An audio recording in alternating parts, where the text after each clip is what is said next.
Hi மக்களை, good morning, வணக்கம். வாங்க நம்ம தூதுவளையும் முடக்கத்தாங்கீரையும் நம்ம செடியில் பிடிச்ச முடக்கத்தாங்கீரை காசுக்கு வாங்கின தூதுவளை இந்த முள்ளோட பாருங்க இருக்குது. நம்ம காய் போடும்போது அப்போ அளவு எடுக்கலைங்க, இந்த தட்டு நிறையா இருந்தது. 26 கிராம் இருக்குது. இப்போ காய் போட்டு நெவுல்லே ஒரே நாள் நேற்று ஃபுல்லாக இருந்துச்சு. நைட்டு ஃபேன் காற்றுலேயே ஓடிட்டு இருந்தனால அப்படியே மொறுன்னு ஆயிடுச்சு. இப்போ கொஞ்ச நேரம் நம்ம வெயிலில் வச்சு பொடி பண்ணிக்கலாம். இது கூட கொள்ளு 50 கிராமு, 100 கிராமு ஜீரகம், 50 கிராம் மிளகு, ஒரு 7 வரமிளகாய் இருக்கும். நம்ம இது காரம் அதிகமாக இருக்குது, அதனால ஒரு 7 வரமிளகாயில் 8 இருக்கும். வரமிளகாய் போட்டிருக்கிறேன். கருவேப்பிலை நம்ம போட்டுக்கலாம், நிறையவே போட்டுக்கலாம் நமக்கு தேவையாக இருக்கிற அளவுக்கு. ஏன்னா இது சூப் மாதிரி தான், நம்ம ரசம் தானே வச்சு சாப்பிட போகிறோம்ப. அது ரொம்ப சளி பிடிச்சிருந்தாலையும் இந்த மாதிரி தொந்தரவு இருக்கும்போது நம்ம இது ஒரு தக்காளி போட்டு நல்லா இது வச்சு அதாவது ஒரு ஸ்பூன் போடுறோம்னா நம்ம அந்த எந்த ஸ்பூனில் போடுறோம்ல அந்த ஸ்பூனை பொறுத்து நம்ம தண்ணி அளவாக ஊற்றி நல்லா கொதிக்க வச்சு அதுக்கப்புறமா ஃபில்ட்ரு பண்ணி குடிக்கலாங்க. வெறும் வயிற்றுலேயே குடித்தாலையும் நமக்கு அந்த சளி எல்லாமே அப்படியே உள்ளே இருக்கிற அந்த இரும்பலோட நமக்கு ஒரு மாதிரியாக சளி அடைச்சிருக்கும் பாருங்கள். குழந்தைங்களா இருக்கட்டும், நம்மளுக்காக இருக்கட்டும், அந்த சளியெல்லாம் அந்த தொண்டைக்குள்ளே இருக்கிற சளி எல்லாமே அடிச்சுட்டு வந்துடும். பதமாக நம்ம மிளகாய் நம்ம பார்த்து போட்டுக்கணுங்க. இப்போ இந்த சம்மரில் இந்த மாதிரி கீரையெல்லாம் கிடச்சேன்னா வாங்கி பொடி பண்ணி வச்சுக்கிட்டா இந்த மழை சீசன் நமக்கு இப்போயே வெயில் அடிக்கிறதுனால நமக்கு நிறைய பேருக்கு சம்மந்தமே இல்லாமல் நிறைய பேர் கூல்ட்ரிங்க்ஸ் குடிக்கிறாங்க இல்லைங்களா, ஐஸ் வாட்ரு. அதனால பாடி ஹீட் ஆகி தூக்கி விட்டு சளி காய்ச்சல் இப்போ இருக்குது. நிறைய பேர் மறுபடியும் மாஸ்க் போட ஆரம்பிச்சிட்டாங்க.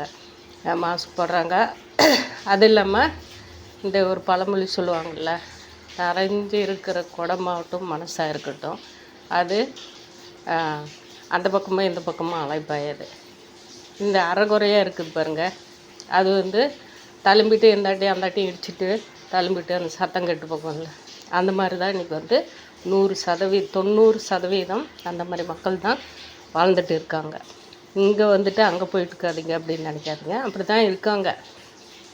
இல்லை இப்போ பெரிய லாட்டில் அபகதாசங்களாட்டம் மாஸ்க் போட்டுக்கிறது என்ன, அப்படியே வெளியில் போய் சொன்னால் கைகளெல்லாம் கருத்து போய்டும்னு சொல்லிட்டு, அதாவது நம்ம இயற்கைக்கு தடை போட்டு நம்ம உடம்புல இருக்கிற அந்த கெட்ட நீரெல்லாம் எடுக்கணும், அந்த நாடி நரம்பெல்லாம் வேலை செய்யணும், நமக்கு நல்ல எனர்ஜி ஃபுட்டாக இருக்கணும் அப்படின்ட்டு நிறைய பேர் வெயிலே நின்று வேலை செய்கிறாங்க, வெயிலே இருக்காங்க. அவங்க நல்லா ஸ்ட்ரென்த்தாக இருக்காங்க. இது கொஞ்சம் கலர் மாறிடுமா, அது மாறிடுமா, இது மாறிடுமா, அப்படி இப்படின்னு சொல்லிட்டு ஓவராக பில்டப் கட்டு ப்ளவுஸ் போட்டு தெரியுறதுன்னா கண்ணை மட்டும் காட்டிட்டு மூஞ்சி ஃபுல்லாக போட்டுக்கிறாங்க. இப்போ மாஸ்க் போட ஆரம்பிச்சிட்டாங்க. அதெல்லாமே அதாவது கவர்மெண்ட் எது சொல்லுதோ அதை நினச்சிட்டு ஓடுறது. சளி காய்ச்சல் இயற்கை அது அளவுக்கு மிஞ்சி போடுறது தான் நமக்கு ஒரு நோயாக தொத்து வியாதி. இப்போ சளி காய்ச்சல் வருதுன்னு ஆரம்பலாம். இப்போ இந்த சம்மரில் நீங்கள் பார்த்துக்கோங்க, அம்மைன்னு சொல்லிட்டு நமக்கு பாடி ஹீட் ஆடி அந்த காலத்துலேருந்து வெறும் மஞ்சள் வேப்பில் வச்சு அவங்கள கண்ட்ரோல் கூலிங் பண்ணி அவங்கள அந்த பாடியை கூலிங் பண்ணி அந்த அளவுக்கு அந்த வேப்பிலைக்கும் மஞ்சளுக்கும் ஒரு சக்தி இருக்குதுன்னு சொல்லிட்டு அந்த காலத்தில் இருந்தே அதை பண்ணிட்டுருக்குறாங்க. இப்போ என்னென்ன மஞ்சள் யாராவது மூஞ்சிக்கு போடுறாங்களா, வேப்பலை குச்சில் பழு தேய்க்கிறோம்ல, இல்லை வேப்பம் இது தான் செய்கிறோம்ல, எதுவுமே இல்லைங்க. தலைக்கு போட்டு நம்ம இப்போ இந்த ஷாம்பெல்லாம் தயாரிக்கிறதோட சிவக்காத்தூள் போட்டு கொடுக்குறோம்ப, யாருமே அதை மதிக்கிறத அது ஒரு சீப்பாக நினைக்கிறாங்க. ஆமாம், இது சீவுக்காய் வேறு வேலை இல்லை இந்த அம்மாவுக்கு அப்படின்னு நினச்சிட்ருக்குறாங்க. அதெல்லாம் அந்தளவுக்கு சாத்தியம் இல்லைங்க. எவ்வளோ சொன்னாலையும் மக்கள் அடங்க மாட்டாங்க. அந்த மாதிரி போயிட்டு இருக்கிற சூழ்நிலை நம்ம ஒன்றும் சொல்ல முடியாது. இது நம்ம வீட்டில் இருக்கிறதுனால கரெக்டாக நம்ம இந்த மாதிரி சம்மரில் இதெல்லாம் கிடைக்கிற பொருளை வச்சு நமக்கு எது நமக்கு உடம்புக்கு நல்லதுன்னு சொல்லிட்டு எடுத்து வச்சுட்டோம்னா இதெல்லாம் பதப்படுத்தி வைக்கிற மாதிரி தான், நமக்கு சேமிப்பு பண்ணி வைக்கிற மாதிரி. நம்ம எப்போ நமக்கு உடம்பு தொந்தரவு பண்ணுதோ அந்த நேரத்தில் இதில் இருக்கிற அந்த முடக்கத்தங்கரையும் அதாவது வந்து தூதுவளை கறியும் சளி பட் நம்ம கை கால் மூட்டு வலி வந்து சரி பண்ணுங்க. இது நிறைய பேருக்கு தெரியும், ஆனால் தெரியாத மாதிரியும் நடிப்பாங்க. இது வேலைக்கட்டு போடுறாங்க அப்படின்னு சொல்லிட்டு. கொள்ளு என்ன நன்மைகள் செய்யும், ஜீரகம், மிளகு, இவங்க எல்லாருமே அவங்கவுங்க அதாவது சத்துக்கு தகுந்த மாதிரி நமக்கு வந்து அவ்வளோ வந்து ஊட்டச்சத்து எல்லாம் நம்ம உடம்புல இருக்கிற கெட்டது எல்லாமே எடுக்கிற அளவுக்கு இந்த பொருட்களுக்கு எல்லாத்துக்குமே சத்து உண்டுங்க. அந்த அளவுக்கு தான் நம்ம வந்து இப்போ இதெல்லாம் எடுத்து ரெடி பண்ணி எங்களுக்கோசரம் தாங்க நாங்கள் கேட்குறவங்களுக்கும். போன டைம் வந்து தூதுவளையும் இதே மாதிரி முடக்கத்தங்கரை வெளியில் வாங்கி தான் பொடி பண்ணி வச்சேன். அதே மாதிரி நம்ம அந்த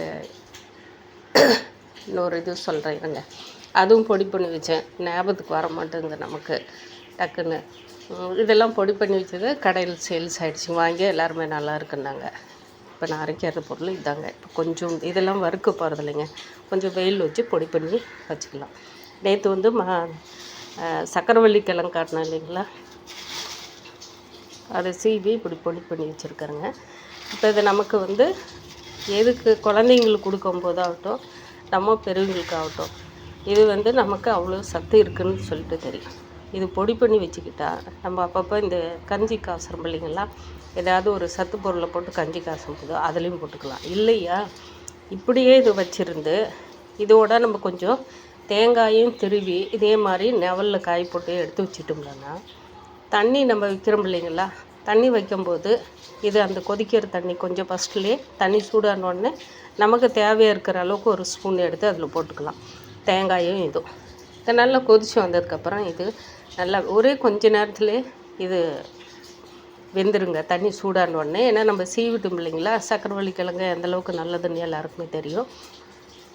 அதனால தான் இது வந்து பெரியவங்களாகட்டும் குழந்தைங்களாகட்டும் நம்ம வந்து அந்த சத்து மாவு கஞ்சியில் கூட இதை வேக வச்சுட்டு அப்புறம் மாவை கரைச்சி ஊற்றுறோம் இல்லைங்களா, அப்போ கரைச்சி ஊற்றி நமக்கு ஸ்வீட்டாக இருந்தாலும் ஸ்வீட் போட்டுக்கலாம், காரமாக இருந்தாலும் போடும்போது இது ஒரு டேஸ்ட் இருக்கும்.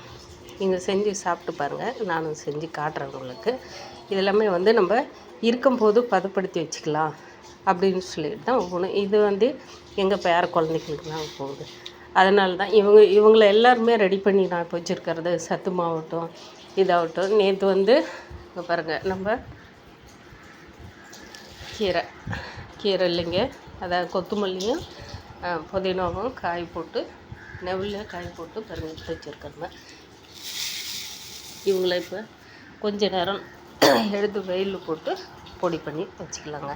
நமக்கு தேவை இருக்கிறதுக்கு தக்காளி சாதம் எந்த சாத்துக்குனாலையும் நம்ம சிக்கன் மட்டன் குழம்பு வைக்கிறதுக்கு இருந்தாலும் இது தூளாகவே அப்படியே யூஸ் பண்ணிக்கலாங்க. நமக்கு கடையில் போய் வாங்கிட்டு வர்றதுக்கு டைம் இல்லை, கடையில் தீந்துருச்சு அப்படின்றபோது இது நமக்கு எல்லா வகையிலையுமே யூஸ்ஃபுல்லாக இருக்கும். அது இதை நம்ம இருக்கும்போது வாங்கி இதை வந்து பொடி பண்ணி வச்சுக்கிறது.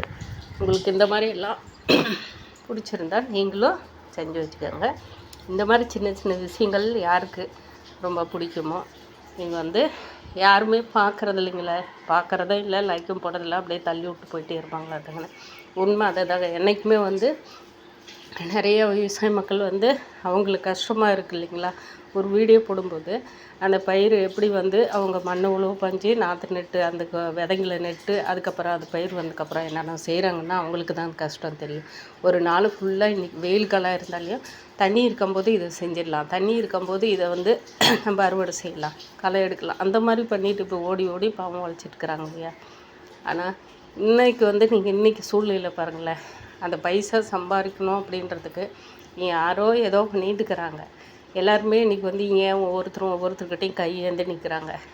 எந்த காலத்துலேயும் வந்து அதாவது வந்து நம்ம அந்த காலத்தில் இருந்து பிறந்தோம்லா, குழந்தையா இருந்தோம்லா, இல்லை இருந்தோம்லா இல்லையா, வாழ்ந்தோம்லா இல்லையா அது தெரியாதுங்க. ஆனால் கடவுள் சாட்சியாக காமராஜர் ஐயா கல்வி எல்லாருக்குமே வந்து கல்வி இருந்தால் எப்படியும் நம்ம உயிர் பொழைக்கலாம், அதாவது இந்த நாட்டில் இந்த பூமியில் வாழ்ந்து காட்டலாம் அப்படின்னு சொல்லிட்டு நம்ம கருமை வீரர் ஐயா அவர் பேர் எனக்கு அதாவது வந்து சரியாக வாயில் உச்சரிப்பா இல்லைங்க, காமராஜர் ஐயா எல்லா வகையிலுமே நமக்கு உணவில் இருந்து எல்லாமே நமக்கு நன்மைப்படுத்திட்டு போனவர்.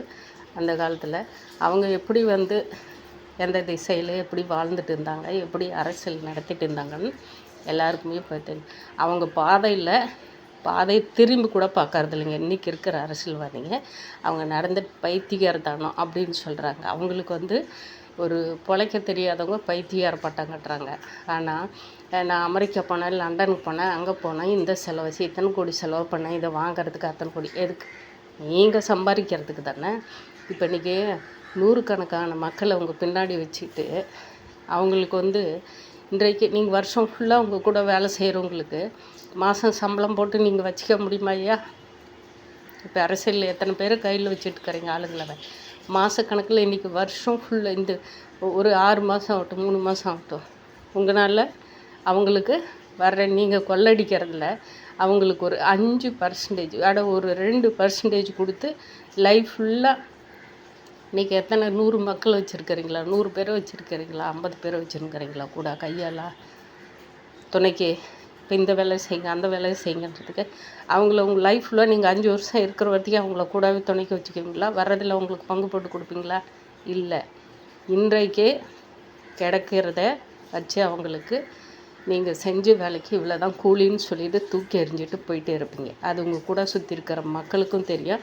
ஆனால் அவங்களும் புரிஞ்சிக்காமல் ஓடிட்டுருக்குறாங்க லைஃப்பில். அங்கே அதே விவசாய மக்கள் சொல்கிறாங்க பார்த்தியா, விவசாய மக்களாக இருக்கட்டும், ஒரு எந்த துறையில் அவங்க ஒரு கைத்தொழில் செஞ்சிட்ருக்கிறவங்க கூட கஷ்டம் நஷ்டம் இருந்தாலும் லைஃப் லாங்காக அவங்க செய்கிற தொழிலில் அவங்களுக்கு தாங்க கைக்கூடி வரும்.